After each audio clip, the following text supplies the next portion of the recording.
Hola y bienvenidos a Impactors. Hoy día estamos con Gabriela Perona, quien es la CEO de Sinfonía por el Perú, y estamos muy contentos de tenerla acá. ¿Cómo estás, Gabriela? Bien, Pablo, muy bien. Gracias por la invitación. Un gusto, gracias a ti. Gaby, me gustaría empezar preguntándote cómo llegaste hasta acá en tu carrera. Cuéntanos un poquito sobre ti. A ver, sobre mi carrera. Siempre que me hacen esta pregunta, no sé por dónde comenzar, porque mi carrera ha sido bien diversa, aun cuando he estado mucho tiempo en un solo sector, ha sido como bien, no sé, diferente. Comenzando, por ejemplo, ¿por qué estudié? Yo estudié Comunicación para el Desarrollo en la Católica, en la PUC, y después hice una maestría en Salud Pública. Y después estudié impacto social. Entonces, como ya ahí hay una mezcla extraña, pero que habla un poquito también de mis intereses. Y si lo comparas en línea con mi trayectoria profesional, hace un poco sentido, ¿ya? Yo comencé a trabajar muy joven, todavía estaba en la universidad y me conecté rápidamente con una organización que trabajaba temas de agro y de campesinados, una organización muy grande, CEPES, muy antigua, ¿no? Emblemática, digamos, de un periodo. Y en ese espacio yo pertenecía a un grupo que además trabajaba temas de tecnologías de la información para facilitar procesos de integración a mercado, de toma de decisiones de agricultores. Y luego se comenzó a ampliar otros proyectos. Este espacio se llamaba TIDES, dentro del CEPES. Y creo que ese fue mi primer contacto, digamos, todavía estando en los últimos ciclos de la universidad, con el mundo del desarrollo. Igual yo había escogido una carrera que me llevara a trabajar en proyectos de, bueno, en esa época no sé si impacto social, ¿no? No hablábamos de impacto todavía, hablábamos más de proyectos sociales, proyectos de Desarrollo. desarrollo, ¿no? Entonces siempre estuve como mirando por ahí y me conecté rápidamente con ese espacio. Y luego, hacia el 2012, me llamaron, una amiga, hoy amiga, en ese momento mi jefa, me llamó para trabajar en el Ministerio de Cultura como asistente de un proyecto. Y llegué al Ministerio de Cultura, lo que hoy es el Viceministerio de Interculturalidad, recién había sido creado. Habían recién cambiado el MOF, el reglamento del ministerio, y habían creado este viceministerio para que pudiera atender todos los temas que tenían que ver con diversidad cultural, derechos vinculados a eso, ¿no? Derechos de pueblos indígenas, población afroperuana. Y había un gran campo que tenía que ver con la ciudadanía intercultural. Y ese es el encargo que tenía mi jefa, Zulema Burneo, en esa época. Tenía el encargo de diseñar qué tenía que hacer el Estado con esto en realidad, ¿no?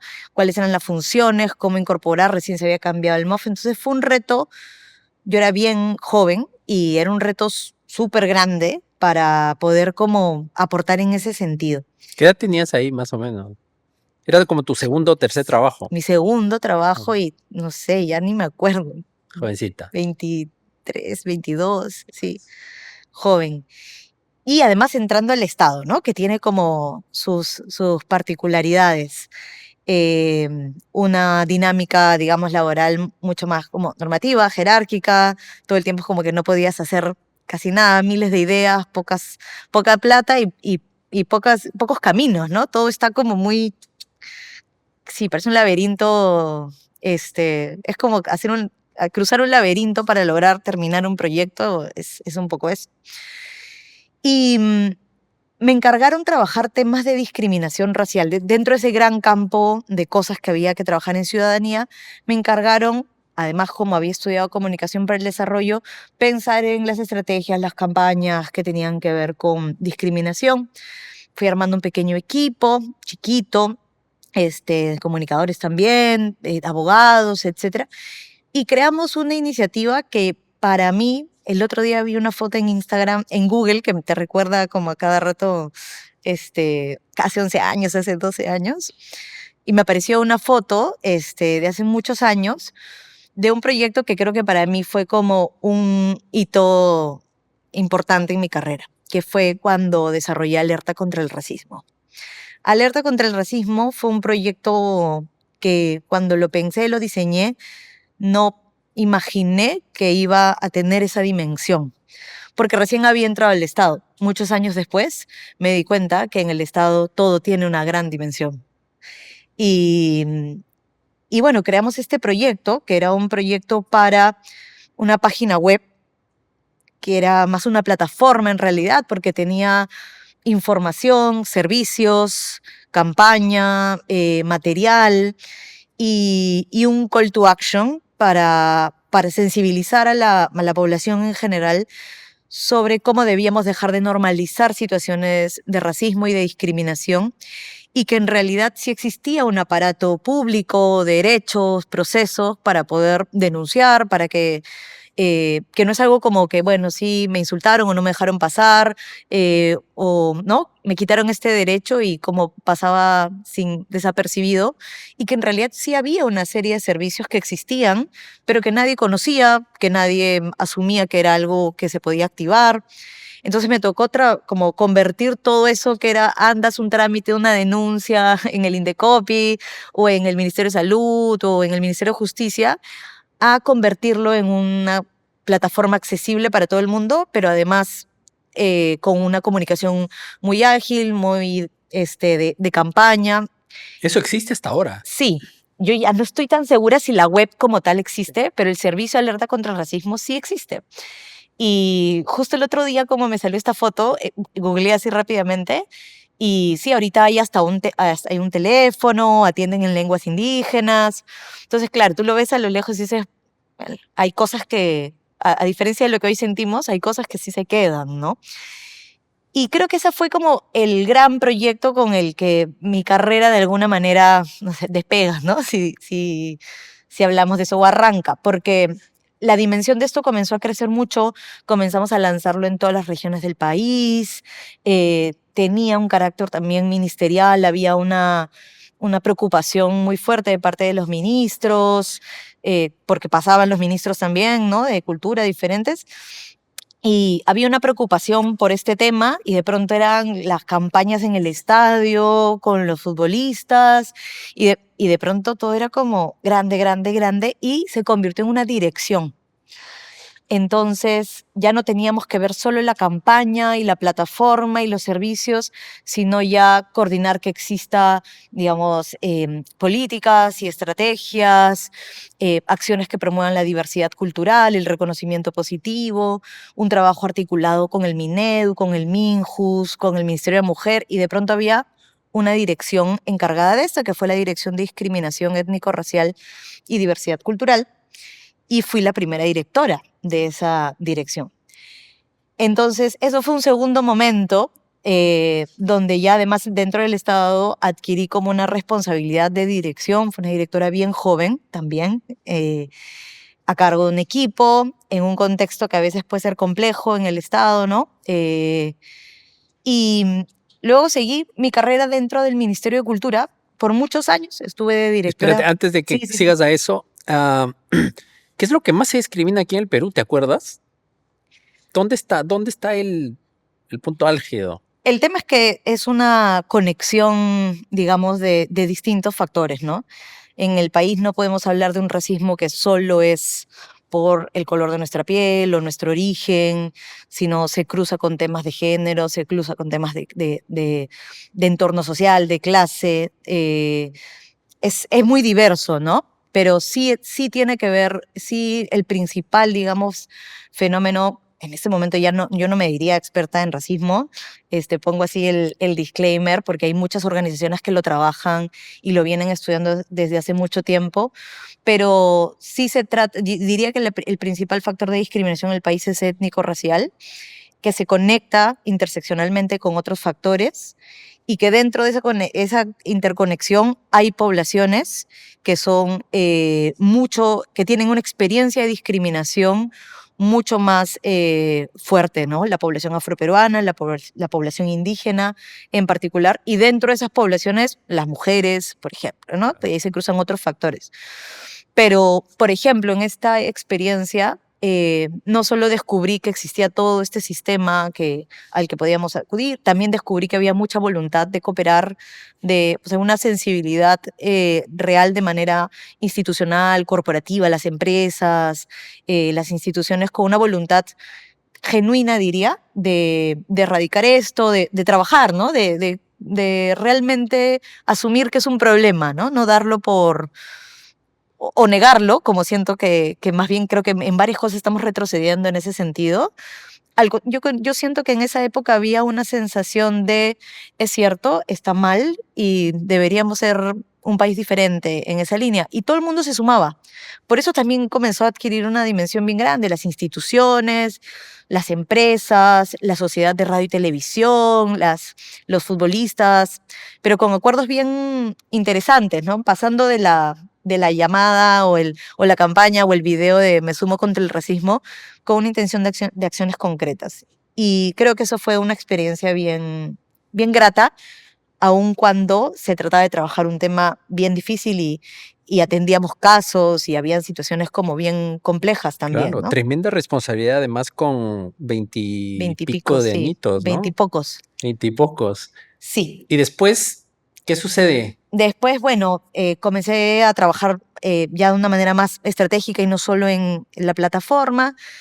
Fui directora del ministerio, luego fui asesora del viceministerio de Interculturalidad. Y yo diría que ahí mi carrera como que sale del tema de diversidad cultural y comienza a ver temas más multisectoriales y temas que tenían que ver con problemas. Yo me he dado cuenta, yo no sé si como en una lógica más terapéutica, yo no he ido eligiendo qué ver. En el Estado a veces no necesariamente eliges, sobre todo cuando tienes cargos de asesoría a despachos, pero me he dado cuenta que en el transcurso de esos años en el ministerio comencé a trabajar puros temas que son como emergencias o situaciones críticas, ¿no? Entonces trabajaba mucho Apagando situaciones incendios. humanitarias, ¿no? Situaciones humanitarias vinculadas a determinadas poblaciones, muy en el rol de no atenderlas directamente, sino de la coordinación multisectorial que había que trabajar. Entonces, desde los momentos bien difíciles como cuando rescataron un grupo de personas que estaba en cautiverio de Sendero, iba al Braem como constantemente a mirar eso, a representar, ¿no? al ministerio. También otras situaciones más de salud, el tema de mercurio en Madre de Dios. Entonces, bueno, es que al final también el Estado se hace cargo de todas estas situaciones, ¿no? Y siempre estaba yo ahí vinculada en los temas más duros, Candentes. más candentes, más complejos, humanitarios sobre todo, ¿no? Candentes siempre hay de otro tipo, pero esos también los veían otros colegas, pero muy de este tipo, ¿no? De una necesidad de coordinar estrategias en situaciones complejas. Y creo que eso ha sido como un continuo en mi carrera. Creo que por ahí y he tenido que aprender mucho. Y entre las cosas como más gratas que tengo de esa época en el Estado, que fueron casi 11 años, ¿no? Sí, que al final fueron un montón de años en el Estado.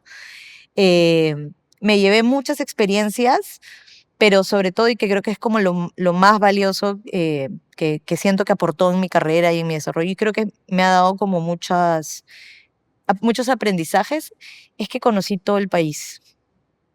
En el Estado uno conoce todo el país. He viajado a todas las regiones del país, conozco como lugares que jamás conocería en otras experiencias. He trabajado con organizaciones locales, indígenas, afroperuanas, alcaldes de distrito, de región, gobernadores regionales, ¿no? Entonces, esa mirada de un país tan complejo, con tantas carencias, con un Estado también muy ausente en distintos espacios, creo que para mí fue como bien transversal a mi trayectoria profesional. Eso Muy hizo que te importante. enamores a lo mejor más del Perú que lo que habías estado siempre. O sea, lo que quiero decir es, acuérdate cuando eras chiquita y pensabas en qué querías hacer de grande, ¿no? Sí, bueno. ¿Cómo fue, cómo crees que influenció esos 11 años en donde estás ahora versus lo que siempre quisiste hacer? Yo no sé si siempre tuve claro qué quise hacer. no diría que esa Gaby de hace 20, 25 años se imaginaba como algo, ni siquiera como lo que soy hoy, sino como algo, no estoy tan segura, no recuerdo, ¿ya? Pero sí, yo sí creo que el tiempo que trabajé en el Estado me dio, primero, una enorme satisfacción y respeto por el servicio público. Creo que es un lugar del que uno aprende muchísimo. Creo en el servicio público, aunque a veces siento que está como muy se batalla mucho con el servicio público y ahorita está como pasando en un momento, creo yo, mi opinión personal, muy compleja. Pero creo en el servicio público y creo que hay muchos servidores públicos que trabajan con una responsabilidad que, no sé, es como la... Creo que en el Estado, cuando hay un servicio público real, logras como materializar el bien público, que es un concepto tan como abstracto a veces, sobre todo cuando, no sé, ejerces de repente desde el sector privado, a veces es más difícil, como, sí, somos parte, contribuimos, ¿no? Pero cuando estás trabajando en el Estado, el servicio público es alrededor de un interés colectivo, ¿no? Entonces es más como complejo y eso genera una responsabilidad muy grande. Y eso también me dio, primero, un enorme respeto por el servicio público. Creo que puede transformar mucho. Creo que hay que apostar por el servicio público de calidad, técnico, con responsabilidad, con meritocracia, estable, ¿no? O sea, con una estabilidad. Pero también me dio mucho sentido de responsabilidad con el país.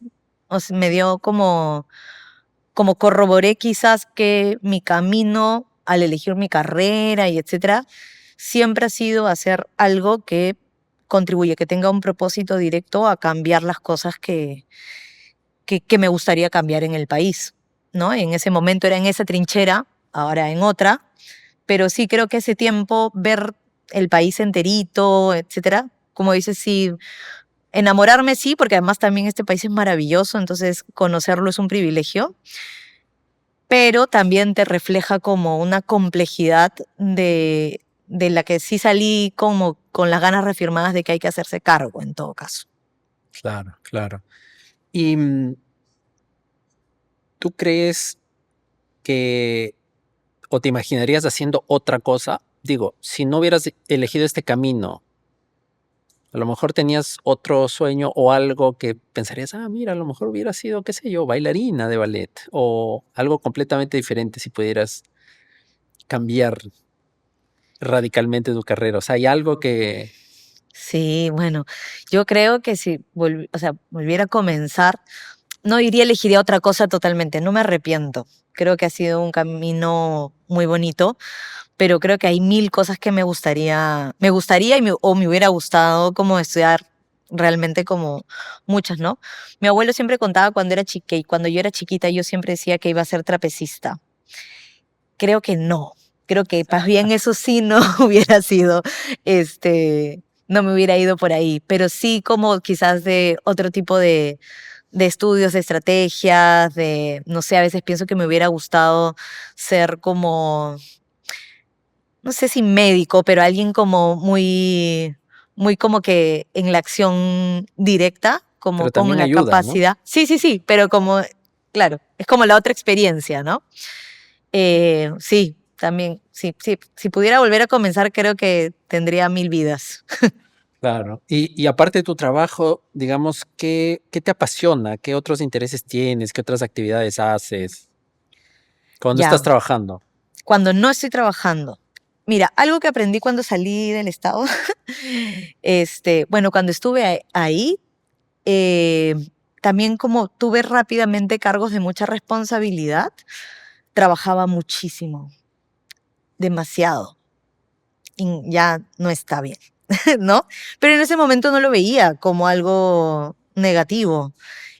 Trabajaba mucho, después cuando trabajé en PCM también 24/7 literal, ¿no? Entonces yo no me imagino la gente que realmente, como, no sé, como un médico, por ejemplo, ¿no? Pero bueno, yo sentía que trabajaba 24 Y estaba horas al saturada, día, o sea, lo sentías. saturadísima, pero con una una carga enorme de responsabilidad, de los problemas, además, los últimos años que estuve en el estado me tocó esta crisis también, además como bien vinculada a despachos ministeriales, en PCM, luego dirigí un proyecto nacional complejo, que fue el Bicentenario, entonces muy, muy complejo, y en medio de eso como las caídas de todos los Muy presidentes, político, pues. muy Mm. político, un momento donde toda la debacle de caía un presidente, caía el otro, los ministros, el cierre del Congreso, la pandemia, sí, ya era como... Sí, veo hacia atrás y digo, no, cerremos esa ventana, porque realmente fue como muy intenso. Entonces, en esa época creo que también, y eso ahora lo veo como un aprendizaje, no necesariamente exploré otras cosas de qué más me gusta hacer. Todo lo relacionaba con, bueno, voy a estudiar algo para, ¿no? Todo conectado y no necesariamente algo como un interés. Pero luego, siempre me han gustado muchas cosas. Siempre me ha gustado hacer actividad física, me han gustado las artes. Yo creo que no soy muy buena, pero me gusta pintar, siempre he llevado cosas parecidas, muy manuales, pero nunca me he como dedicado. Y hace unos años, por un propósito de año nuevo, hace 2 años y pico, comencé a correr. ¿Ya? Y bueno, Te picó supongo el que, bichito. claro, supongo que todos saben que cuando uno comienza eso de, bueno, comencé a correr, ya bueno, sabemos que lo que viene después es, me volví así como corredora y lo descubrí. Descubrí que realmente me gusta. Me gusta, se ha vuelto como parte de mi vida. O sea, eh, eres una runner. sí, diría, no sé, supongo. No sé qué lo califica, pero hace 2 años que corro continuamente casi todos los días. Entonces diría que sí. Ah, mira, He sí. corrido ya unas ¿Compites también? ¿Has carreras. hecho carrera? Sí, he hecho Sí, entonces carreras. sí. Sí, lo soy, ¿no? Bueno, además se volvió como un proyecto familiar también. Entonces lo hago con Sebastián, que es mi pareja. Entonces se ha convertido como una dinámica muy bonita. Pero sí, a nivel como personal me ha dado como muchísimas cosas. Y creo que lo principal es que me ha evidenciado que hay algo que es muy mío, que sí me gusta hacer, como correr, como tener una vida como también, yo soy muy estructurada, pero siempre lo he visto en el trabajo. Y de pronto estoy pudiendo aplicar eso en algo que me da, siempre mi trabajo me ha dado satisfacción y creo que eso es un privilegio que he tenido, pero ahora hay otra cosa que también me da satisfacción y que no es mi trabajo y que también puedo ser así de estructurada como también soy en el otro espacio. Entonces, sí, estoy como además entrenando con mi amiga Mona, que es una coach de vida y de running. Y bueno, voy a correr mi primera maratón ahorita, 42 kilómetros. Wow. ¿Cuándo? Sí, en mayo, en la maratón de Lima. Ah, wow. Sí. 42. Y se ha vuelto como esto, como una gran parte como, además que complementa. Yo siento que ahorita, claro, después de lo que te acabo de contar, yo siento que ahorita igual trabajo un montón, pero no tiene punto de comparación con lo que trabajaba hace unos años en términos de cantidad de horas, ¿no? Porque de dedicación y compromiso siempre como al 1000%, pero la cantidad de horas, de estrés, de preocupación, ya no existe ahorita, ¿no? En donde estoy. Y esto, pero igual trabajo un montón y creo que el running también me ayuda mucho a poder estar bien con eso, con manejar bien el trabajo. Claro. Sí. Mente sana en cuerpo sano, dice, ¿no? Es Al bien final. literal eso, es bien Claro, literal, claro, sí, claro. Entonces, Gaby, estamos 11 años después, dejas el servicio público sí, y te vinculas a Sinfonía por el Perú. ¿Cómo sí. sucede eso? ¿Cómo sucede? Primero con mucho miedo, no por sinfonía, sino porque dejar el Estado para mí fue una decisión bien difícil. Tantos años trabajando en no sé, como a todo el mundo le debe pasar eso después. Es un miedo dejar algo que sientas que es el único espacio en el que te ves, ¿no? Pero más por costumbre que por realmente como que sea el espacio en el que te ves. Había un miedo también ahí, entendiendo un poco también tratar de meterme en esto del servidor público, un miedo a lo mejor a a que no haya estabilidad económica, a lo mejor, porque en el Estado sabes que, o sea, no va a quebrar, pues, ¿no? O sea, no te vas a quedar sin trabajo Bueno, no técnicamente. sé, ya no sé. Sí, pero más porque el punto que quería llegar es que yo renuncié en plena pandemia. Entonces la inestabilidad y la incertidumbre venía como, como... Pero bueno, lo decidí por una cuestión como que ya es historia para otro podcast. Pero era el momento de salir, mucho miedo de quién soy, o sea, todos mis contactos, mis relaciones, mi carrera ha sido como hecha aquí. Y claro, ahí tú, claro, ahora que lo mencionas, en verdad era bien chiquilla, entonces como toda mi carrera, no, en realidad era una partecita inicial, digamos, pero en ese momento era como, voy a dejar tantos años de contacto, ¿a dónde voy a ir? ¿Quién me va a contratar? Si todo lo que he hecho, ¿no? Está como aquí. Entonces fue una decisión bien difícil. Pero mi familia, mi pareja, Sebastián, me apoyaron muchísimo porque además era evidente que ya la situación y yo estaba como ya no llega el momento en que uno siente que ya no está aportando, ¿no? Que ya no tiene mucho sentido. Entonces, El famoso burnout, a lo mejor. sí. Y en plena pandemia además me tocó, claro, en plena pandemia, yo creo que después muchos funcionarios van a contar mucho de ese momento, ¿no? Pero todo el mundo, ya los trabajos que teníamos o las responsabilidades que teníamos ya no estaban como al 100% dedicadas a lo que estabas haciendo, sino todos estábamos atendiendo cosas de la pandemia, de la emergencia, ¿no? Entonces, a mí y a mi equipo en ese momento nos tocó atender temas humanitarios bien difíciles. Todos los voluntarios del Bicentenario que teníamos los teníamos que dirigir a las llamadas en casa para ver si habían personas que habían fallecido dentro de la casa y orientar sobre los registros. Entonces, como, una época dolorosísima. En medio de la pandemia ya como ahí, ya después obviamente eso bajó, volvimos a nuestras funciones, pero seguíamos encerrados y yo ya dije, no, ya, no se puede más. Y ya, pues salí del estado. Gaby, ahí solamente un Sí, sí, paréntesis, sí. porque me parece interesantísimo. Hace pocos días estaba leyendo un artículo donde hablaban de cómo en inglés, ¿no? La forma de referirse a los funcionarios es public servant, ¿no? Servidores Ujú. públicos.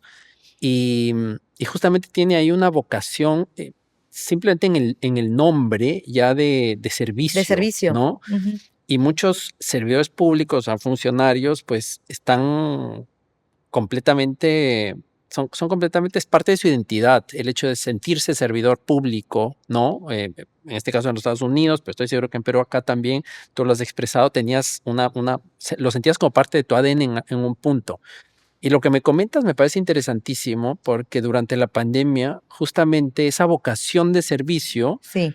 salió a relucir porque eran el funcionario, el servidor público, Sí, el servicio civil. exacto, era la primera, ¿no? Sí, o sea, bueno, obviamente había la primera línea de verdad, ¿no? Los médicos, los policías, los militares, los funcionarios que tenían que atender directamente la emergencia.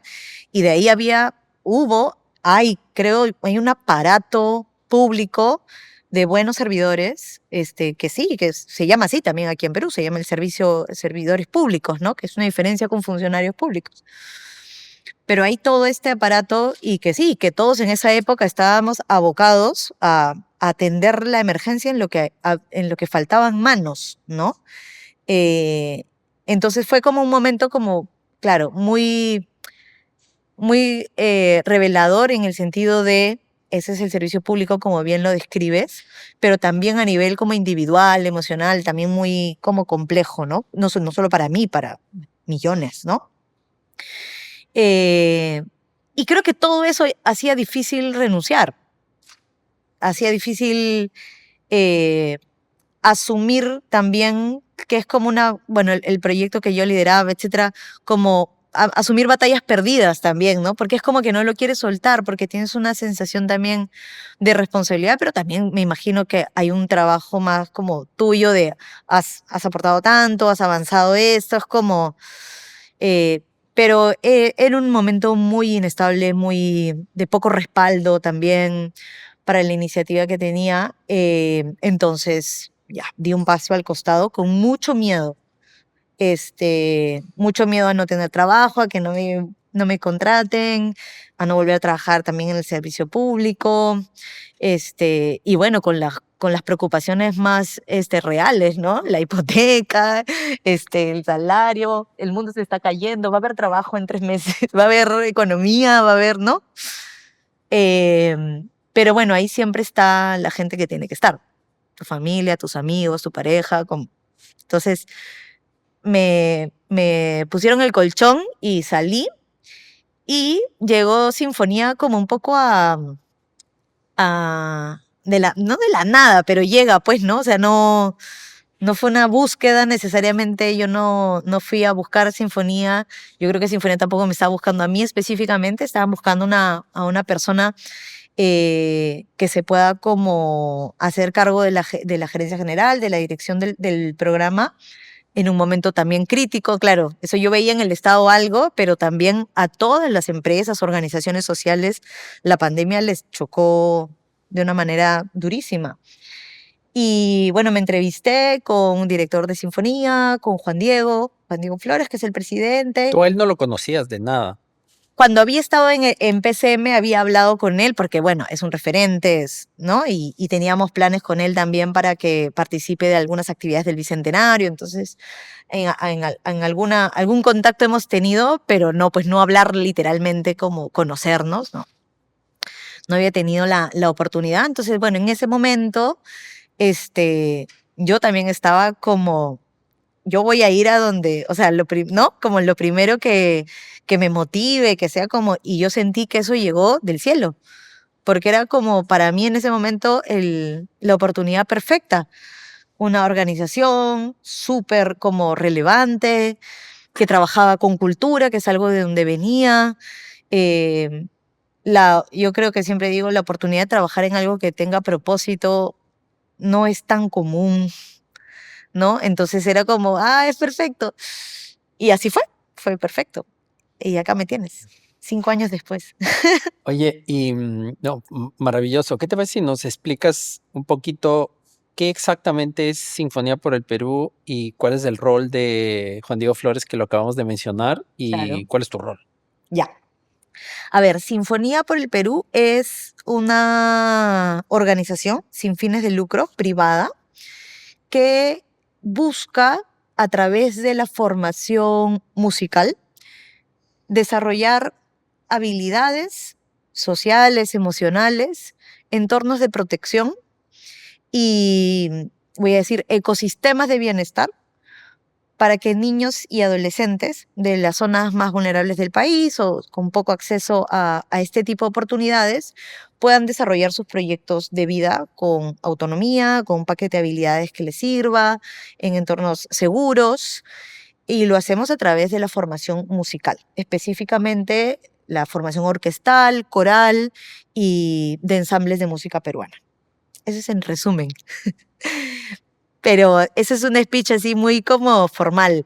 El centro, el corazón de Sinfonía por el Perú es que los niños de este país puedan como aprender y disfrutar a través del arte, desarrollar habilidades que no son solo las artísticas y vivir bien, felices, en buenos lugares.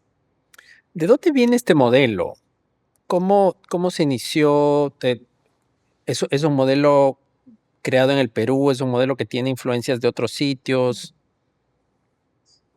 Vamos entonces al presidente. Juan Diego, como sabes, es un tenor peruano muy representativo, con una carrera brillante, ¿no?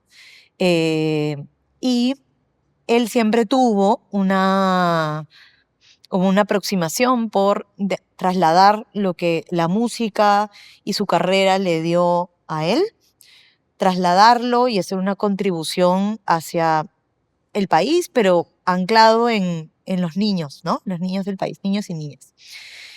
Y hace casi 15 años, sí, no sé exactamente la fecha, pero casi 15 años, Juan Diego va a cantar con la Orquesta Simón Bolívar de Venezuela y en ese momento, que es parte del sistema de orquestas y coros de Venezuela, que es un proyecto, bueno, un programa emblemático en la región.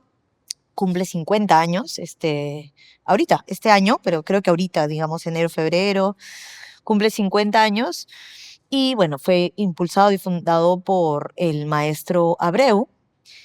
Y Juan Diego conoce al maestro Abreu en Venezuela y le muestra lo que era en ese momento, hace 15 años también, el sistema de orquestas de Venezuela, que de alguna manera tiene ese corazón y ha generado, digamos, una influencia importante, no solamente en la región, sino en el mundo, de este modelo de construir espacios para que los niños puedan disfrutar, aprender música y a través de ese aprendizaje tener diferentes impactos. Juan Diego conoce ese modelo, eh, viene a Perú y decide hacer algo, vamos a decir, similar. La diferencia es que Juan Diego apostó siempre por hacerlo de manera, digamos, privada, no a través del Estado, quizás bueno, eso ya será un podcast que tendrá él que contar, pero cuando lo hemos conversado, quizás muy, muy también pensando en la inestabilidad que hay, ¿no? En nuestro sistema más público, que hemos hablado de las cosas buenas que tiene, pero es un sistema complejo también.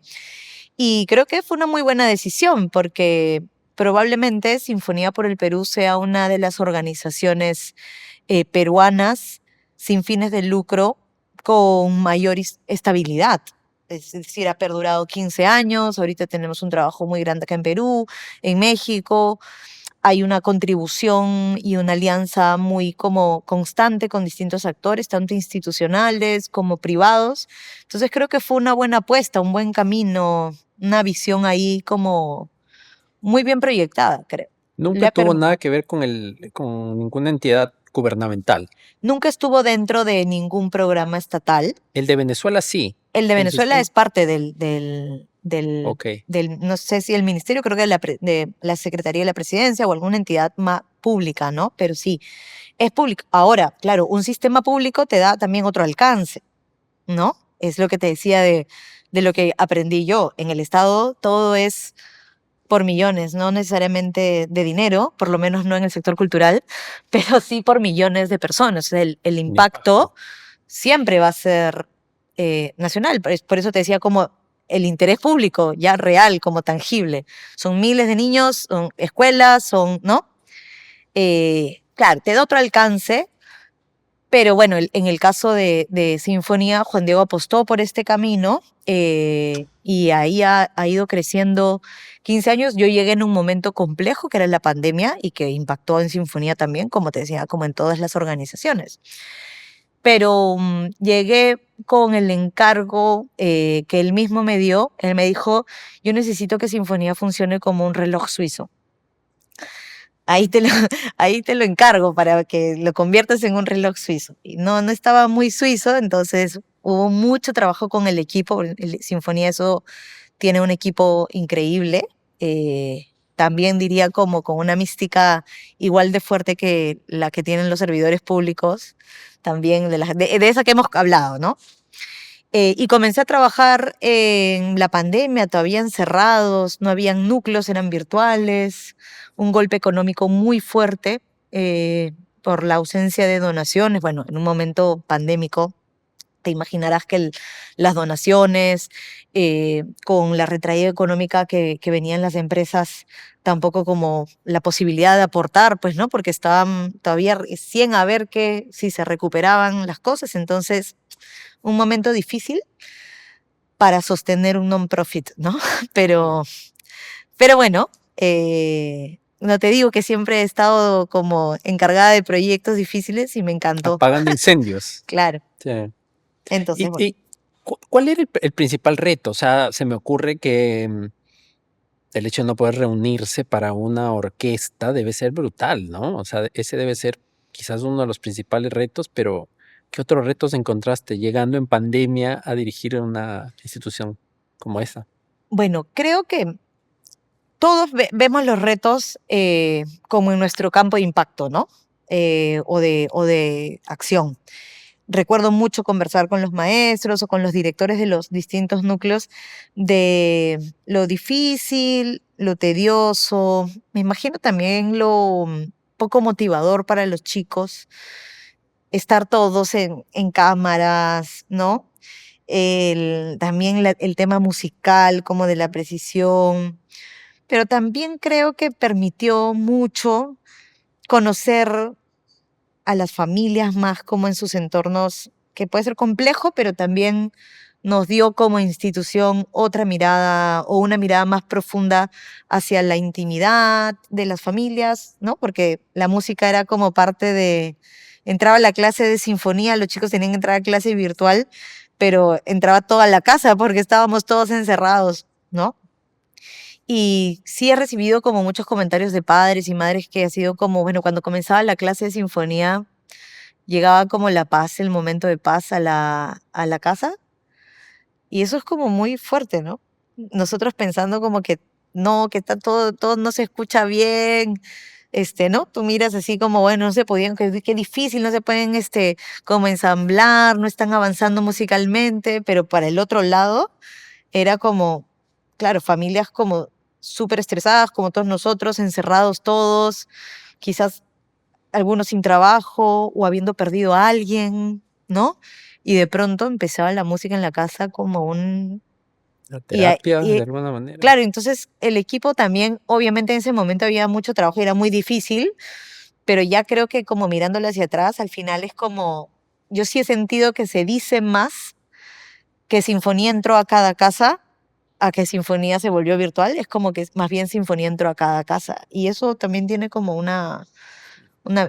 Pero digamos, mi rol no era dictar la clase, ¿no? Yo entré como CEO de la organización y entonces en términos de las complejidades sí había como, a ver, cómo hacer operativa una organización que además está tan dispersa porque nosotros tenemos sedes en distintas regiones del país, son más de 6.000 chicos todos los días.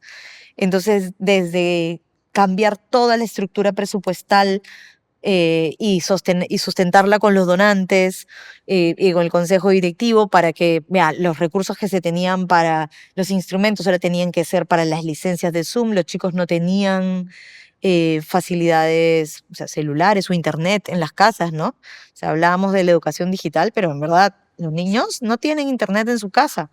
Entonces, habían bonos para poder pagar las tarjetas de teléfono, ¿no? Para que puedan ir a clase. Entonces, cambiar las estructuras, digamos, presupuestales, armar igual protocolos y bueno, de la mano con Juan Diego, que tú me preguntabas cuál es también su rol, también buscar mucho apoyo para poder sostener un elemento principal de la organización, que son los maestros, y sostenerlos y sostener sus salarios. Y igual tuvimos que cerrar varios núcleos, pero por la ausencia de patrocinadores, pero creo que sí se hizo un esfuerzo institucional colectivo de pasar la ola. ¿Cómo es eso cómo ves eso del apoyo que ustedes tienen financiero en el Perú versus no en el Perú? Acá quisiera entender un poco cómo se sostiene una organización tan grande. ¿De verdad tienen tantos benefactores acá o hay muchos que están afuera también? No, más bien acá hay muy poquitos. Ok. Sí. Em, a ver, Sinfonía tiene una estructura, digamos, bien diversa de financiamiento. Es una non-profit, es 100% gratuita para todas las familias. Todo lo que ofrecemos es gratuito para los niños.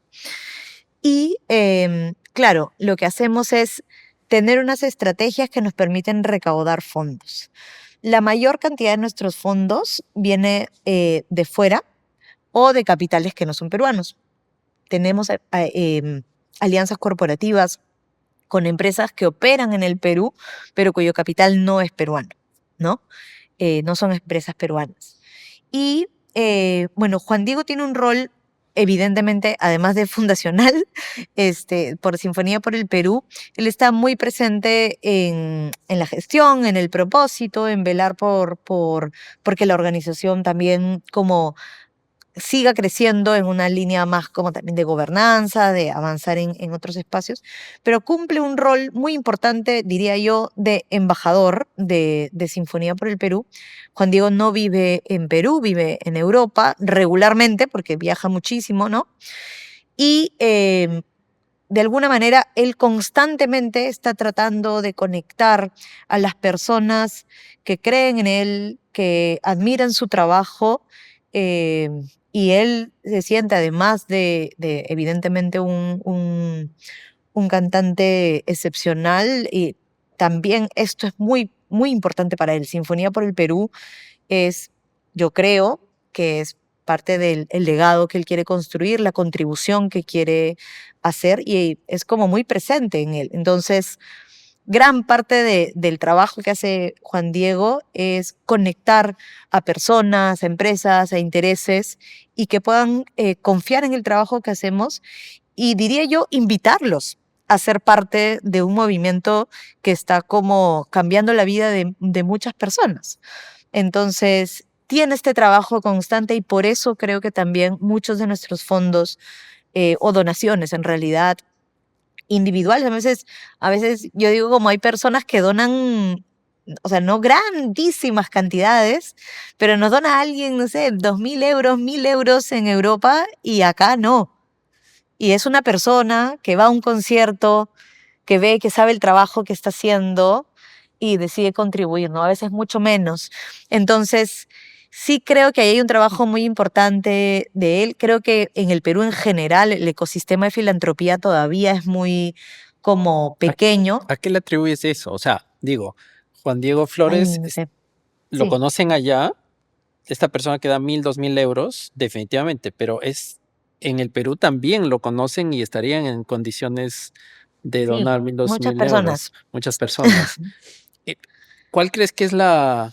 Hay quizás hay una desconfianza en general en el sistema? Yo creo que deben ser varios factores, ¿no? O sea, como lo voy a decir opinando, no me atrevería como a sacar una conclusión, pero sí creo que tiene que ver en general con un país donde la desconfianza es como el principal vínculo que tenemos, ¿no? Que es bien difícil, pero creo que yo sí coincido, creo que hay que hacer un esfuerzo de recuperarla de manera constante. Y Sinfonía apuesta mucho por eso trabajamos mucho en tema de transparencia, rendición de cuentas, auditoría, porque sabemos que es un espacio complejo en ese sentido. Creo que no, creo que hay desconfianza, creo que también hay como voy a decirlo como no necesariamente nos sentimos todos parte responsable de las soluciones, ¿no? O del aporte, o de que las cosas cambien, ¿no? Hay, no sé, como esta sensación de, o que el Estado lo tiene que resolver todo. Sí, evidentemente, en gran parte es una responsabilidad de tener un Estado eficiente que pueda como reducir todas las brechas, garantizar los derechos, pero es como, eso le toca hacer al Estado, entonces yo no tengo, y no lo ves solamente en el dinero, también en la cuánta gente hace voluntariado. Hay mucha, pero si lo ves en macro, no es mucha, ¿no?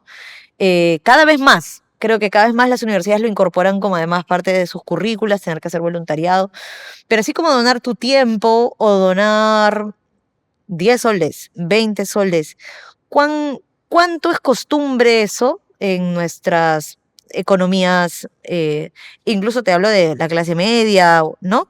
Lo que te cuesta un taxi, como no es una práctica.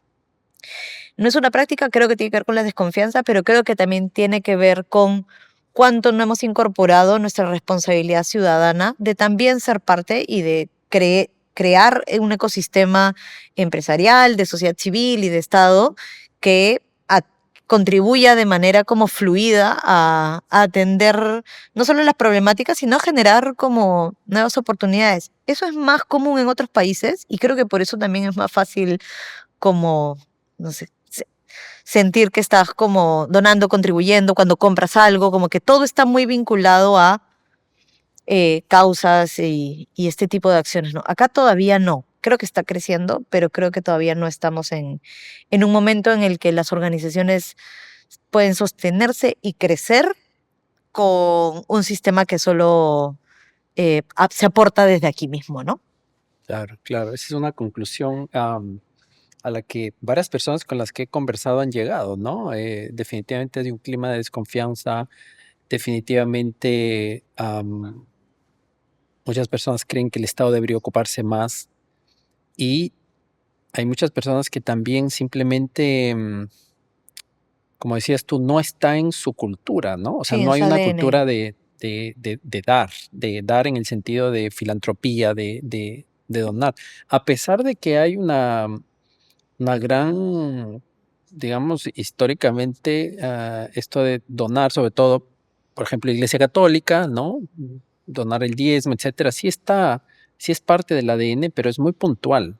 Es hacia una esta religiosa, por ejemplo. Y diría que también, como estos falsos momentos de sí, como de esperanza que he sentido, que es, también somos un país bien solidario. Entonces, no sé, cuando han pasado cosas trágicas En la pandemia, ¿no? en la pandemia o el fenómeno del niño, que creo esta como campaña nacional de una sola fuerza, la cantidad, yo trabajaba ahí también en el Estado y tenía que estar en la emergencia en Cajamarquilla, me tocaba a mí, era una estrategia más como grande de todo el Estado, pero la cantidad de gente que donaba agua, que iba y compraba como bidones de agua, de comida, que iba a los voluntarios que iban, que yo tenía que coordinar unas cuadrillas de limpieza y la gente iba y les regalaba cosas, o sea, como si sentías una fuerza solidaria, pero es como un one shot, ¿no? No es como que ya todo está como y ahí, yo creo que ahí eso es un mecanismo, con eso resistimos, con eso pasamos como, O sea, la supervivencia. es Cuando es una debido a muerta, supervivencia, puedes exacto, contar con el peruano. exacto, creo que ahí sí vamos a contar. El problema está en que llegamos a la vida o muerte todo el tiempo porque no es algo No más puedes construir. continuo, ¿no? Pero sí diría que no siento en el país esta cultura de, bueno, ya de mi salario siempre voy a donar a esto, o de suscribirme a un... y creo que es, o sea, yo creo que también es tan diverso, o sea, hay tanta gente que hace cosas alucinantes, ¿no? O sea, en temas de género, en temas de cambio climático, en temas no sé, en las ollas comunes, en supervivencia alimentaria, en derechos diversos, en asistencia escolar, o sea, desde las grandes hasta colectivos que tienen una biblioteca para que los niños vayan a leer en un lugar bonito. O sea, como hay tanta gente haciendo tanto que no hay como la contrapartida de la misma cantidad de gente aportando para que eso sea sostenido, ¿no? Y sí sorprende, sí me sorprende. Es lo que dices, ¿no? Hay tanta gente haciendo tanto y lo que viene después es con tan poco. Con tan poco, es Siempre es lo verdad, mismo. siempre como a cuesta arriba, ¿no? Este, o sea, creo que es bonito y es bien esperanzador ver cuando uno está en este sector y te encuentras, ¿no? Tú también has estado en un espacio donde te encuentras con las organizaciones que hay en el país. Hace poco estaba en el encuentro de GEL Perú, que es una organización de peruanos en Estados Unidos que contribuye a organizaciones peruanas, recauda dinero para contribuir a organizaciones peruanas. Y hay de todo, ¿no? O las iniciativas como la de Ruralia también, y vas conociendo como todas las organizaciones que hay y realmente es impresionante. O sea, el sector de iniciativas sociales, de non-profit, de empresas sociales, de organizaciones sin fines de lucro que atienden múltiples temas y que todos los días salvan una vida. Y no es porque están operando, pero es una forma de salvar vidas. Y claro, a veces decimos, bueno, el otro mito es que el Estado se encargue el 100% y yo porque, y lo otro es que los ricos se encarguen también, ¿no? O sea, sí, ahí estoy de acuerdo, ¿ah? Yo creo que la riqueza tiene que contribuir. Este, pero no es solo como los ricos, o sea, por eso es una cuestión de ADN, ¿no? O sea, de lo que te gastas en un taxi que podrías no haber tomado porque podías ir caminando. Hay un libro en esa biblioteca que te digo, o hay una canasta de una olla común. Y es como, claro, a veces sentir que lo que yo hago es tan poquito, E igual es mejor que no haya nada, porque son miles los que lo hacen y ya los que estamos trabajando en este lado sabemos que cada, cada ayuda es fundamental, ¿no? Sí me sorprende que haya como esa desconexión en los niveles más como individuales Por de lo supuesto, que podríamos hacer, ¿no? claro que sí. Ahora, ¿qué te parece si hablamos un poco de impacto, ¿no? Del impacto que tiene Sinfonía por el Perú en la sociedad y en las diferentes comunidades. Am, Estoy seguro que ustedes tienen muchísimos indicadores y me gustaría abordar esto también quizás en de lo macro y después enfocarnos también un poquito en micro, ¿no? En experiencias quizás puntuales de personas con nombre y apellido que te hacen sentir que todo lo que hacen ustedes vale la pena, ¿no? Entonces, ¿qué te parece si nos comentas un poco? Claro que sí. A ver, mira, eh, una de las cosas que más me gusta de trabajar en Sinfonía y de liderar este equipo em, es que hay una genuina búsqueda de generar un impacto real, en el sentido de constantemente preguntarnos cómo lo hacemos mejor. Estamos, o sea, estamos realmente como generando este cambio o este impacto. Retrocedemos 2 pasos y qué tal si hay que invertir en más de esto en lugar de crecer a más niños. Enfoquémonos en no sé, trabajar esta parte pedagógica o trabajar esta parte de revestirnos en la parte más socioemocional. Como que hay una genuina búsqueda. Y eso creo que es parte del ADN de Sinfonía por el Perú. Cuando yo llegué a Sinfonía ya tenía 2 estudios de impacto hechos por el BID, financiados por el BID, hechos por GRADE. Y creo que ahí ya revela, digamos, la seriedad con la que la organización ve el poder demostrar que la música puede generar un impacto en transformar la vida de una persona. El eslogan es poderosísimo, ¿no? La música transforma vidas. Ya, ¿cómo? Ya cuando estás adentro, ¿no? Detrás del eslogan, ¿cómo? ¿Cuál es el impacto que realmente genera? La música digamos, es una experiencia humana increíble, es una experiencia estética, o sea, la música puede ser tantas cosas, pero sí en Sinfonía sabemos que no por sí sola genera necesariamente que un niño sea un mejor ciudadano o que tenga X habilidades, o no, O mejores o oportunidades. mejores oportunidades. No es así de mágica, ¿no? Si no, sería, bueno, sería perfecto que fuera así, pero no, no es así. Entonces, Sinfonía ha probado que la música conectada con una serie de procesos que se entregan empaquetados, digamos, dentro de un centro de formación, como una mentoría asertiva, el trabajo con las familias, el desarrollo de una metodología orientada en unos principios formativos, la atención psicológica, es decir, varios aspectos generan como ese entorno de bienestar que te decía, donde la música puede hacerlo. No es como si tuviera, como sacarle el máximo potencial. La música tiene ese poder, pero hay que darle como una serie de contextos, de formas de habilitantes para que logre eso en los niños y en las niñas. ¿Y qué logra? Nuestros estudios han probado que, bueno, evidentemente logra una serie de competencias artísticas. Nuestro enfoque es un enfoque basado digamos, en la búsqueda de la excelencia artística, pero desde un enfoque integral, holístico. Entonces, evidentemente, nuestros chicos son buenos músicos, se forman nuestros maestros son excepcionales y los buscamos así. Entonces, claro, tienen muchas competencias artísticas, pero siempre decimos, no nos interesa que se vuelvan músicos. Si se vuelven músicos, genial. Preferimos más músicos que otras profesiones en sinfonía. Además, creemos que se debería y se debe poder vivir de las artes. Y ahí sí nos plantamos como es parte de nuestros derechos culturales y los niños y niñas de este país deben poder querer ser músicos y tener como sus carreras y tener un proyecto de vida brillante alrededor de las artes debería ser un fin al que todo el mundo debería poder aspirar, ¿no? Pero nuestro foco está en que la música les permita desarrollar habilidades. Entonces, ¿qué hemos medido y qué impactos tiene? tiene un impacto directo en el desarrollo de habilidades como la empatía, mayor creatividad, más empatía, cooperación, la capacidad de cooperar, que nos pareciera como fácil de trabajar y no es tan fácil, ¿no? Mira nomás lo que tenemos como sociedad, incapaces de ponernos de acuerdo sobre mínimos, ¿no?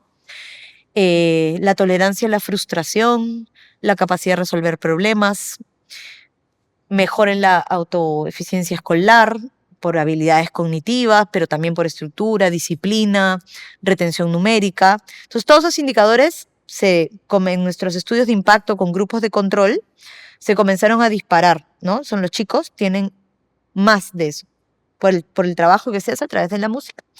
Y otros indicadores comienzan a bajar: reducción del embarazo adolescente, reducción del consumo de drogas y alcohol, reducción de relaciones sexuales tempranas o inseguras, reducción del castigo físico, reconstitución de vínculos familiares, reducción de la agresividad también. Y datos más interesantes, no más, pero particularmente interesantes en todo caso, como la reducción del tiempo de las niñas en labores domésticas, como el cuidado de labores de la casa o el cuidado a familiares o a niños menores, ¿no? Entonces hay un impacto también en temas de género muy, muy interesante, ¿no? Pero hay quien los hace. ¿Quién los hace qué? Cuando dejan de hacer esas tareas domésticas, ¿quién las hace? Se reparten de otra manera, ya no a las niñas, no concentrar en las niñas, por lo menos.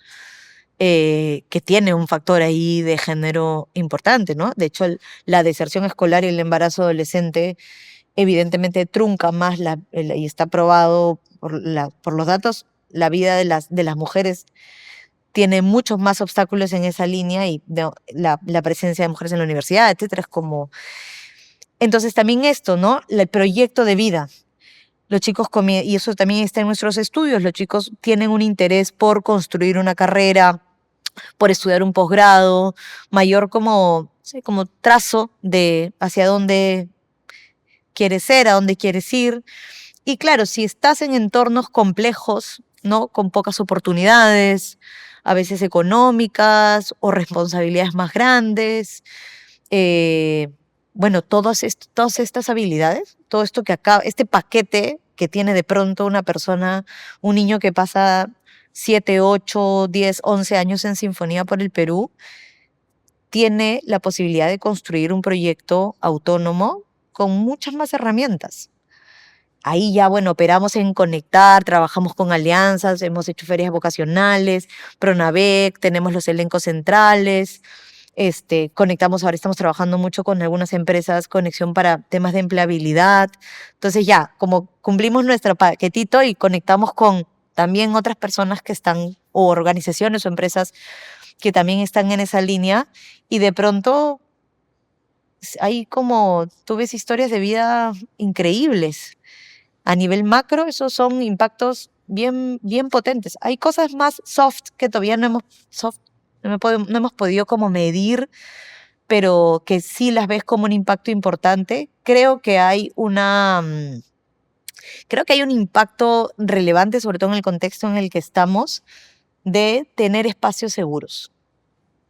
Eso en general creo que ya es un impacto, un espacio donde podamos disfrutar como comunidad, alrededor de la belleza, en un concierto, tranquilos, como familia, espacios donde los conciertos donde van todas las familias, tú vas a un núcleo, los conciertos tienen 400 personas, todo el mundo va con las vecinas, la tía, la prima, toda la comunidad que está alrededor, o cuando hacen los conciertos en las plazas, ves una comunidad que normalmente no ves en el país, que está como cada uno como en su cosa, en su trabajo, en su casa, en nuestros propios problemas, un mundo como tan agobiado, y de pronto hay 400 personas escuchando una orquesta de niños en un lugar, como parece un momento que da ganas de ponerle un domo, así que se quede así como... Yo creo que eso es también un impacto que no te lo puedo contar con números, pero creo que toda persona que nos está escuchando o que ha ido a un concierto, no solo de sinfonía en general, ¿no?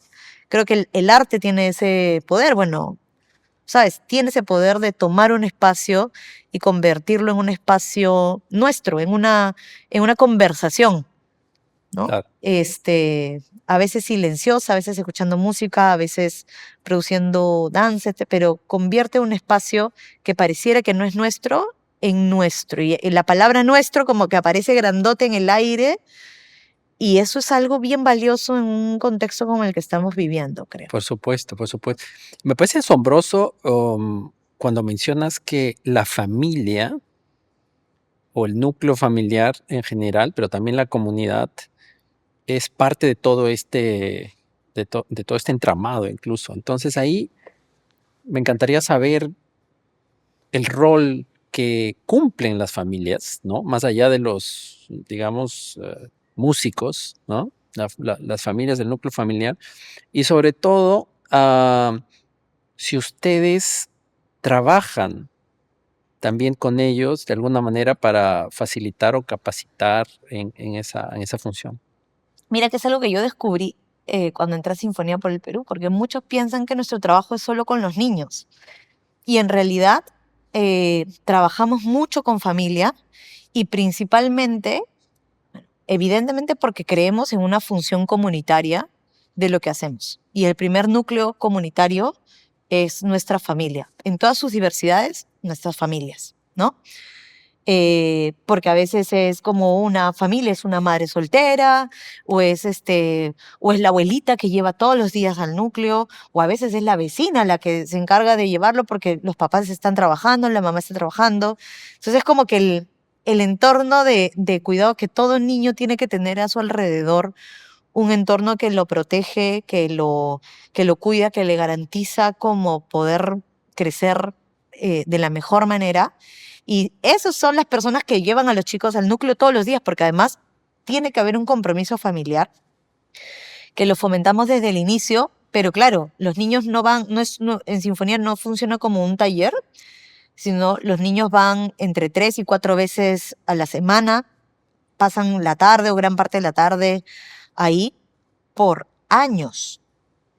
Entonces tienes que estar involucrado porque todos los días hay que, o interdiario, o etcétera, hay que llevarlo. Porque además son chiquitos. Los chicos en Sinfonía están desde los 5 años hasta los 18 en los núcleos y en los elencos centrales hasta los 25. Entonces, sí hay un involucramiento en la familia.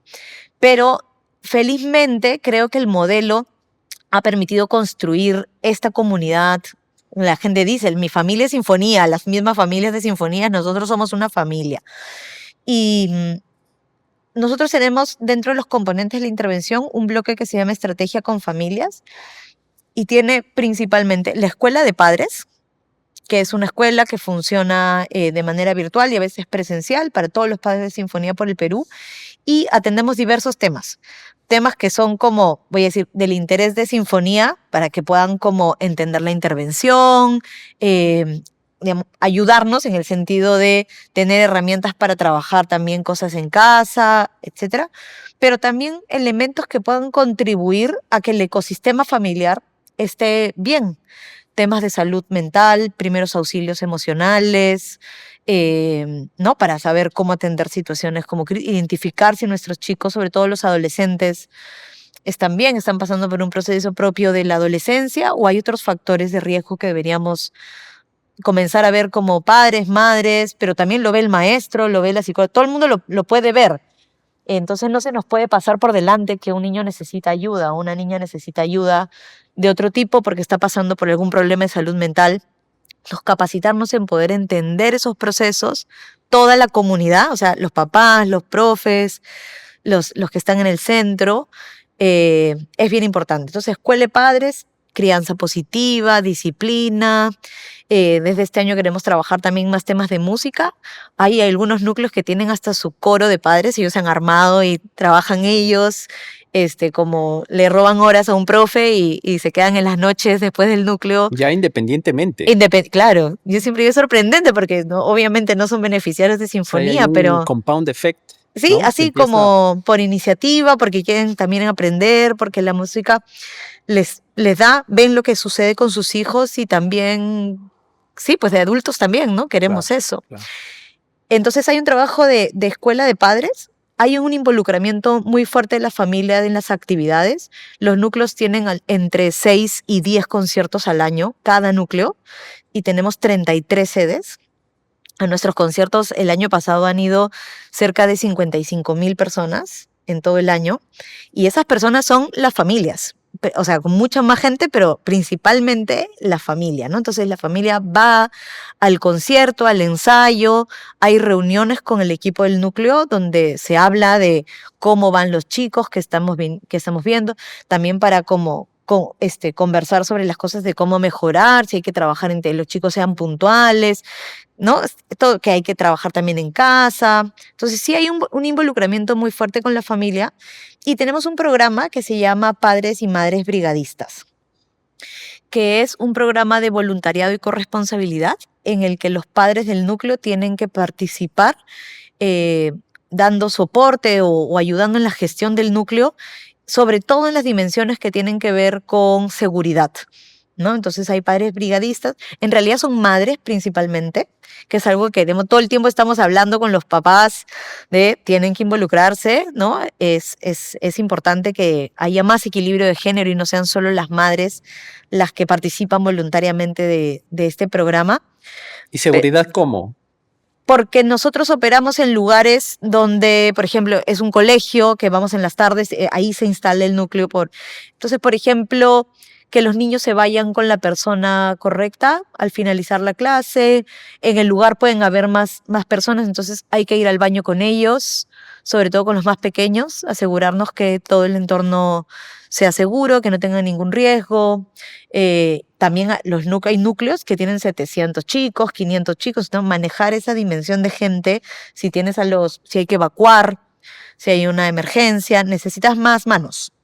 Entonces, esa es como la principal labor de las madres brigadistas. También las capacitamos en distintos temas. Les damos también un paquete de herramientas para su propio desarrollo personal, como hemos tenido una alianza con Asbank para trabajar inclusión financiera para ellas, varios aspectos. Y creo que una de las cosas más bonitas que veo en ese programa es que también es un impacto, digamos, adicional, que tampoco hemos estudiado porque no tenemos recursos, pero estoy segura que a alguien le puede interesar mirar lo que hay ahí. Hay una red de cooperación entre esas madres increíble, de cooperación emocional, de terapia grupal, de sostenimiento económico, ¿no? Se venden cosas, cooperan, se ayudan. Cuando voy a un núcleo a hacer mis ejercicios de supervisión, siempre me reúno con las madres a puerta cerrada y conversamos, y yo me quedo impresionada de el solo que estén ahí, entre ellas ya hay una dinámica de cooperación, de encuentro. Ese es otro vínculo que se ha fortalecido. Están bien, cada año las veo, además se repiten porque son las voluntariosas, entonces cada año las veo como mejor también, como individualmente, ¿no? Como eso que tú dices: "Ah, esta persona está muy bien". Wow, Allá realmente. hay otro impacto muy interesante, pero a eso me refiero como de cómo un espacio artístico, solo tener un espacio en el que podamos hacer colectivamente arte, etcétera, puede tener todas estas ramas de bienestar que no vemos y que realmente no son tan difíciles. Necesitamos solo espacio, voluntad y querer Fascinante, hacerlo, ¿no? Gaby, fascinante. O sea, yo creo que podríamos hablar toda una tarde solamente del Sí. impacto que tiene Sinfonía por el Perú en la sociedad peruana. Am, y en este punto también quisiera saber cómo ves el crecimiento de Sinfonía por el Perú. O sea, ahora obviamente tiene un impacto espectacular. Son 6.000 niños, 6.400 es 6.400. nuestra meta este año. Obviamente lo lógico podría ser, bueno, vamos a crecerlo a X, ¿no? A 10, a 20, a 100. Pero lo que quisiera saber es, si tú ves en 5, en 10 años la Sinfonía por el Perú, multiplicando el efecto de impacto con una mayor capacidad de niños, o llega un punto en el que el crecimiento no es lo más importante, el número de niños, sino quizás el desarrollo de el espacio en el que tienen? Ujú. No sé cuál es tu forma de ver esto. Hay una reflexión que, bueno, yo tengo, que hablo mucho también con nuestros donantes o potenciales como aliados. El otro día en este taller que te decía de GEL Perú, hablábamos de replicabilidad y escalabilidad, como cuáles son los factores que deberían ser relevantes para pensar, es momento de escalar o de replicar. Y en Sinfonía, uno de nuestros objetivos estratégicos dentro del plan multianual, que también fue un ejercicio que me tocó hacer, como poder estructurar como ya, la intervención es estos pasos, la teoría de cambio, el marco lógico, el impacto, las actividades, los presupuestos, pero la organización hacia dónde va, ¿no? Esto es lo que tenemos, este es nuestro modelo.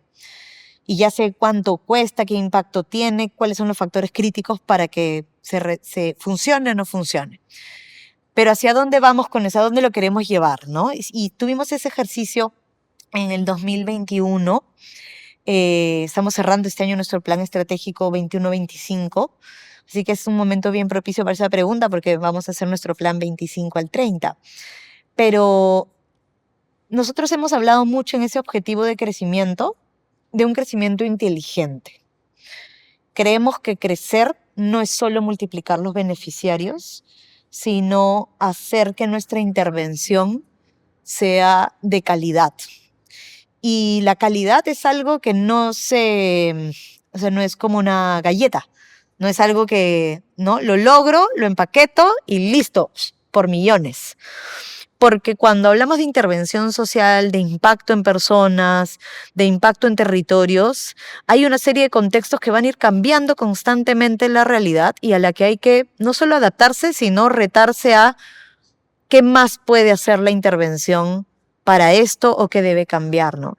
Yo creo que, por ejemplo, estamos frente a un contexto pospandémico que en términos de salud mental para la generación que atendemos tiene un impacto que ya estamos mirando. Uno de los aspectos ha sido, por ejemplo, trabajar mucho en el servicio de psicología y comenzar a verlo como de una manera más estructurada.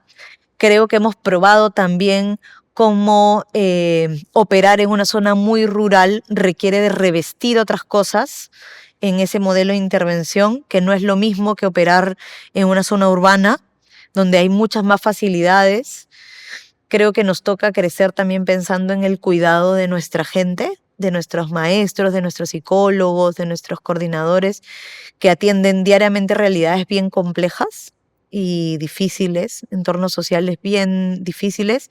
Entonces, esta lógica de cuidar al cuidador debería ser un paso de cómo vamos haciendo que ese modelo sea de mayor calidad para todos los que esté impactando, logrando un impacto nuevamente mayor. Si queremos crecer en términos de llegar a territorios donde no estamos, evidentemente no solamente queremos que esta intervención se siga como haciendo más robusta o más rigurosa en poder mirar esto, sino como una vez que ya lo tenemos así empaquetado y cuidado como en el modelo mínimo o el que ya probamos, conectarlo con algunas otras iniciativas, porque ya es como el corazón. Entonces, es un tipo de crecimiento diferente. Por ejemplo, tenemos el proyecto en 3 núcleos aquí en Lima, junto con la OEA, para trabajar temas de prevención de violencia armada. Y tiene una serie de actividades conexas al corazón que permiten como que esos núcleos durante un periodo de 2 años, ponte, trabajen y profundicen en un tema, ¿no? Y utilicen también la música para trabajar en eso, responde al entorno en el que está, que tiene una vulnerabilidad diferente a la que pueden tener los chicos o las familias que están en Andahuaylillas, en el núcleo de Andahuaylillas, que tienen vulnerabilidades diferentes a estos chicos, pero no significa que no tengan contextos complejos. Entonces, como una vez que tienes el corazón, también qué cosas alrededor se conectan, me permiten explorar más. Y bueno, evidentemente sí queremos crecer, pero sobre todo por atender a zonas que no necesariamente estamos creciendo. Ahora, sí queremos siempre en sinfonía asumir la responsabilidad de quedarnos, sostener la intervención, el núcleo, el centro, por muchos años. Porque lo que hemos probado, y a veces es difícil, sobre todo para el sector privado, corporativo, es que el impacto cuando hablamos primero de infancia y de temas educativos no es inmediato, no es darte un tablet, ¿no? Ahí no está el impacto, ahí hay una contribución, pero yo no te puedo decir, ¿no? Logré que ese ciudadano se vuelva un ciudadano digital con habilidades digitales, contándote que te di el tablet y listo, te vas, ¿no? Me tengo que quedar trabajando en esa comunidad por varios años. Nuestro impacto se ha probado que es en varios años, ¿no? Y creo que también tenemos que hacer el ejercicio de pensar un poco más así, a más mediano plazo, hacer intervenciones sólidas que se sostengan en lugar de abrir y que se pueda caer, ¿no? Entonces yo abro un núcleo y en un año no tengo financiador y todos esos niños que comenzaron recién a aprender en qué se quedan, ¿no? Y esa es una responsabilidad que sí se la trasladamos a las, por ejemplo, empresas que se quieren sumar a Sinfonía y dicen, bueno, sí, yo quiero, pero quiero que el núcleo esté en el lugar donde yo intervengo. Bacán, pero te vas a quedar conmigo varios años, porque si no, no hagamos ese esfuerzo, porque abrimos algo que no tiene un impacto inmediato. Y está bien, hay que pensar en el impacto a mediano plazo, sobre todo cuando hablamos de la formación de ciudadanos, ¿no? Y eso cuesta, porque no todo el mundo quiere adquirir un compromiso a largo plazo, sobre todo si son de donaciones o de cooperación. Es parte del chip y el ecosistema del que hay que trabajar, pero creo que es parte Claro. Y de ahí ir está el reto, formándolo. ¿no? Ahí está el Sí, reto, sí. definitivamente. Ahora, Gaby, ¿qué te parece si te pones un ratito el sombrerito de mentora, la mentora Gaby, y nos cuentas qué consejo o qué consejos les darías a una persona joven que quiere tener impacto social pero no sabe por dónde empezar? Ay, qué responsabilidad. Este, ¿Por dónde empezar? Eh, creo que, creo que uno tiene como que creer en lo que busca contribuir. Entonces, yo le recomendaría a las personas que tienen un interés en trabajar en temas de impacto que piensen qué es lo que quieren cambiar del mundo, por más grande que sea. Pueden ser una lista de muchas cosas. Yo siento que quiero cambiar todo, pero, pero también hay cosas que me gustan más también, ¿no? No porque hay problemas enormes en los que yo siento que, no sé, en los que yo, conociéndome, siento que no podría contribuir, me sentiría como, hasta creo que no podría emocionalmente con ciertas cosas que sí considero que hay que cambiar. Pero hay ciertas en las que yo, sí, me siento bien, como la cultura para mí es un espacio así, un espacio en el que creo, en el que puedo contribuir y me siento bien en ese espacio. Yo haría ese ejercicio, escoger un espacio, un tema, y lo otro, creo que también hay que comenzar y hay que pensar en que las cosas chiquitas pueden no solo generar un impacto enorme, sino van a llegar a ser enormes en algún momento.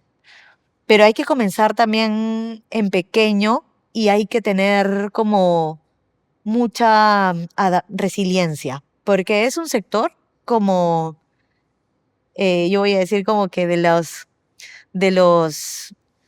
no sé, a veces nos sentimos como medio pequeños, ¿no? Es pequeño, es un sector pequeño, es difícil, no hay recursos como quisiéramos, ni los del Estado, ni los del privado.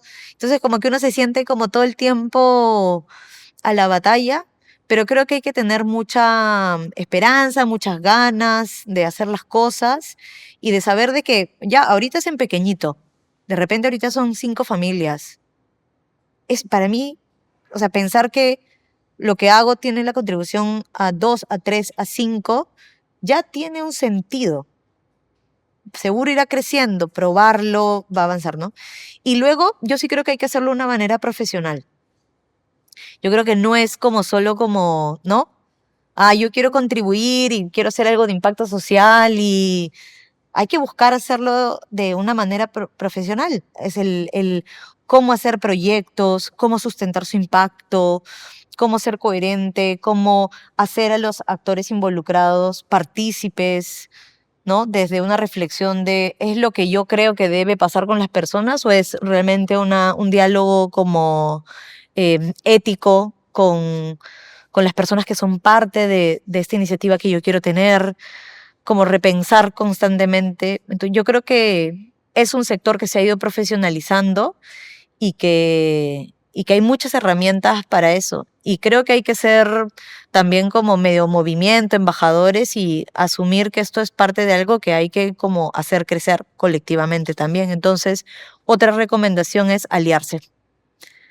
Aliarse, hay mucha gente que está haciendo cosas de impacto que pueden como sumar, si esta es tu cadena de valor, o suma por acá o suma por acá, pero todo está conectado al final, ¿no? Y creo que hay mucha gente que está haciendo cosas bien interesantes y hay que tener apertura para la alianza, para construir de manera conjunta, como soltar para poder crecer, retroceder 2 pasos para avanzar 10, siempre, porque es como un poco cuesta arriba, pero es bien satisfactorio, ¿no? Es lo que tú dices, al final, no sé, yo al final hay días como bien complejos, meses, el equipo también, y luego voy y me siento en un concierto, en un colegio, en un núcleo y veo a las familias con Valió la pena. con unos brillos, sí, claro, Claro, claro. ya me voy, duermo tranquila, contenta. Qué lindo, Gaby. Para ir cerrando un poquito nuestra conversación, tú tocas un instrumento, No, ¿no? Si pudieras no. tocar uno, ¿cuál No sería tu vale hacer esa instrumento? pregunta, pues, voy a quedar pésima, pésima. No, además todos los maestros, apenas como entras, como ya Gaby, ¿te vas a tocar? Hoy día sí vas a aprender, y yo, "Mm". Me han hecho dirigir, sí, no, todo lo he intentado. Mira, cuando entré a Sinfonía hice el esfuerzo y comencé a estudiar piano en casa, pero la verdad es que requiere de mucha disciplina. De hecho, mi maestro me dijo eso. El problema contigo es que no estudias como durante la semana. Y yo, pero es que trabajo, o sea, es que me dedico a trabajar. Y De luego era trabajo. como yo sentía que era lo que pasaba en Sinfonía, claro. O sea, me estaban diciendo lo que le dicen a los chicos. Y sí, requiere mucha disciplina, así que ¿Con qué no, intentaste? con piano. Piano. Pero cualquiera requiere disciplina. Claro, Entonces, claro. no lo he incorporado todavía. Mi como disciplina va por otras experiencias como la que te comentaba, pero no toco ningún instrumento. O sea, sé acompañar en cajón, como cualquiera podría. Bueno, no cualquiera podría, pero digo, como lo estudié en el colegio y creo que algo puedo hacer. ¿Tienes alguna anécdota divertida que te haya pasado en estos años? Algo que se te ocurra, algo chévere que te haya pasado, chistoso, gracioso, en Sinfonía por el Chistoso. Perú. En Sinfonía por el Perú. Ay, no sé si es chistoso, no sé, se me ocurren, han pasado muchas cosas, ¿no? Es un mundo increíble, diverso, pero bueno, no sé, algo que, por ejemplo, me cuesta mucho es hablar con los niños. Y eso es raro porque dirijo una organización, ¿no? Pero Sobre me todo de cuesta niños. mucho, me sorprende los maestros, el equipo es como, a veces cuando doy discursos, palabras, etcétera, claro, hablar con los padres, con los maestros, salgo y doy unas palabras, un discurso, etcétera, me siento como en mi cancha, pero alguna vez me ha tocado como subir al escenario y todos abajo, todos eran niños chiquititos y yo estaba aterrorizada, no sabía cómo, ni siquiera cómo captar su atención. Entonces era como realmente me sentí pésima y salí diciendo como, no puede ser que yo, dirigiendo una organización llena de niños, como salir a hablar ante ellos ha sido como una de las cosas que más nerviosas me han puesto en mi vida. Y he hablado hasta, no sé, en plaza pública con miles de personas, pero un auditorio lleno de niños casi me quiebra. Los niños juzgan, ¿no? Los Es que niños, es un público bien difícil. sí, sí, Sí, sí. sí, público exigente. Es muy exigente, sí. Y finalmente, si tuvieras, o si pudieras organizar un concierto con cualquier artista vivo o muerto, Ah, de la historia, ¿con quién lo harías? vivo o muerto en la Uf, bueno, creo que, no sé, Freddie Mercury, los Beatles, sí. Con los niños de Más sinfonía. Sinfonía por el Perú. Claro, claro, con los niños de sinfonía. Los Beatles Sería con los niños de maravilloso. sinfonía.